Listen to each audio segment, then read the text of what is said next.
अब जब भी मुझे टाइम मिलेगा मैं तुम लोगों से मिलने आया करूंगी।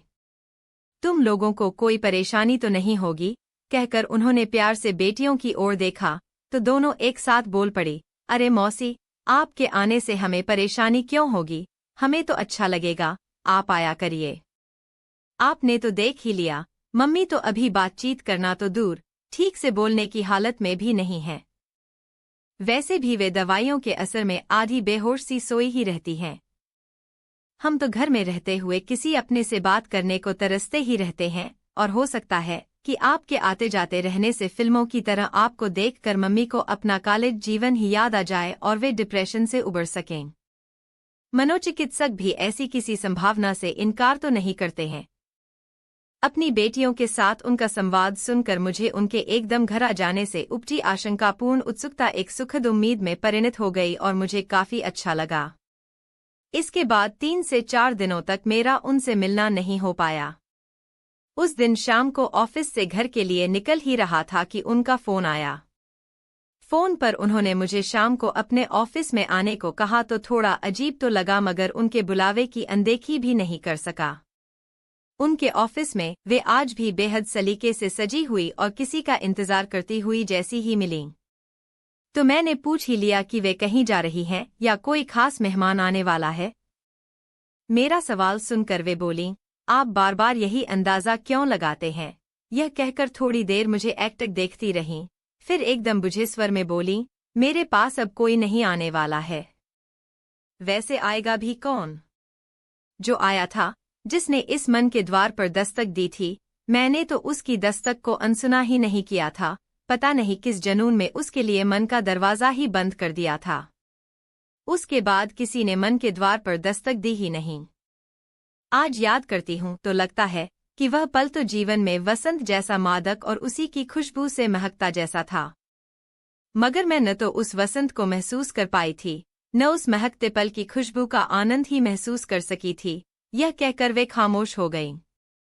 थोड़ी देर यों ही मौन पसरा रहा हमारे बीच।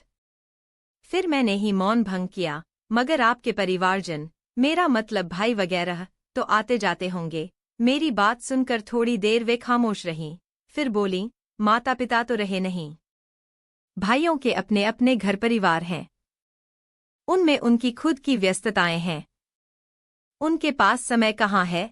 कहते हुए वे काफी निराश और भावुक होने लगी तो मैंने उनकी टेबल पर रखे पानी के गिलास को उनकी ओर बढ़ाया और बोला, आप थोड़ा पानी पी लीजिए।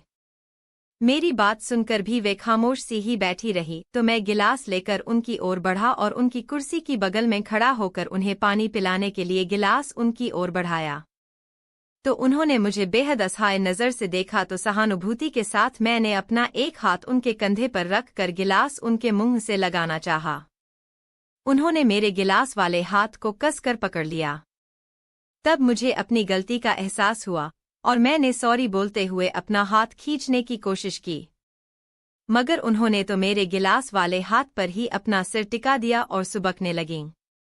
मैंने गिलास को टेबल पर रख दिया, उनके कंधे को थपथपाया।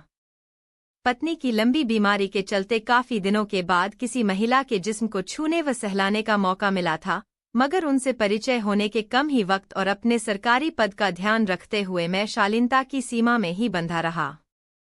थोड़ी देर में उन्हें सुकून महसूस हुआ तो मैंने कहा, आई एम सॉरी वकील साहिबा, मगर आपको छूने की मजबूरी हो गई थी। सुनकर वे बोलीं, आप क्यों अफसोस जता रहे हैं, गलती मेरी थी जो मैं एकदम इस कदर भावुक हो गई। कहकर थोड़ी देर को चुप हो गईं, फिर बोलीं, आपसे एक बात कहना चाहती हूँ। मैं जवान हूँ, मैं सुंदर हूँ, कहकर मेरी झूठी तारीफ करके मुझे यों ही बांस पर मत चढ़ाया करिए। यह कहते हुए वे एकदम सामान्य लगने लगीं, तो मैंने चैन की सांस ली। उस दिन के बाद मेरा आकर्षण उनकी तरफ खुद ही बढ़ने लगा। कोर्ट से लौटते समय वे अक्सर मेरी बेटियों से मिलने घर आ जाती थीं। फिर घर पर साथ चाय पीते हुए किसी केस के बारे में बात करते हुए बाकी बातें फाइल देखकर सोचने के बहाने मैं लगभग रोज शाम को ही उनके घर जाने लगा। पत्नी की मानसिक अस्वस्थता के चलते उनसे शारीरिक रूप से लंबे समय से दूर रहने से उपजी खींच से तल्ख जिंदगी में एक समवयस्क महिला के साथ कुछ पल गुजारने का अवसर मुझे खुशी का एहसास देने लगा। दिन बीतते रहे। बातचीत में हंसी मजाक से नज़दीकी बढ़ते हुए उस दिन एक बात पर वे हंसी के साथ मेरी ओर झुक गई तो मैंने उन्हें बाहों में बांध लिया। उन्होंने एकदम तो कोई विरोध नहीं किया, मगर जैसे ही उन्हें आलिंगन में कसे हुए मेरे होंठ उन्हें चूमने के लिए बढ़े, अपनी हथेली को बीच में लाकर उन्हें रोकते हुए वे बोलीं, देखिए, लंबे समय से अपने घर परिवार और अपनों से अलग रहते अकेलेपन को झेलती तल्ख जिंदगी में आपसे पहली ही मुलाकात में आपके अंदर एक अभिभावक का स्वरूप देखकर आप मुझे अच्छे लगने लगे थे। आपसे बात करते हुए मुझे एक अभिभावक मित्र का एहसास होता है। आपके परिवार में आपकी बेटियों से मिलकर उनके साथ बातें करके समय बिताते मुझे एक पारिवारिक सुख की अनुभूति होती है। मेरे अंदर का मातृत्व भाव तृप्त हो जाता है। इसलिए आपसे, आपके परिवार से मिले बिना रह नहीं पाती। हमारा परिचय मजबूत होते हुए यह स्थिति भी आ जाएगी, मैंने सोचा नहीं था।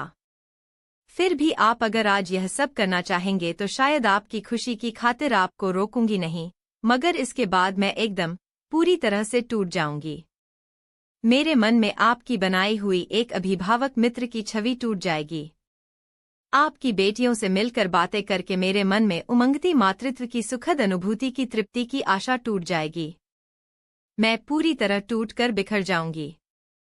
क्या आप मुझे इस तरह टूट कर बिखर जाने देंगे या एक परिपक्व मित्र का अभिभावक बन सहारा देकर एक आनंद और उल्लास से पूर्ण जीवन प्रदान करेंगे? बोलिए। यह कहते भावावेश में उनकी आवाज कांपने लगी और आंखों से आंसू बहने लगे। मेरी चेतना ने मुझे एकदम झकझोर दिया। जिस्म की चाहत का जनून एक पल में ठंडा हो गया। अपनी बाहों से उन्हें मुक्त करते हुए मैं बोला, मुझे माफ कर देना। पल भर को मैं बहक गया था। मगर अब अपने मन का द्वार बंद मत करना। यह द्वार दशकों बाद किसी के सामने अपने आप खुला है।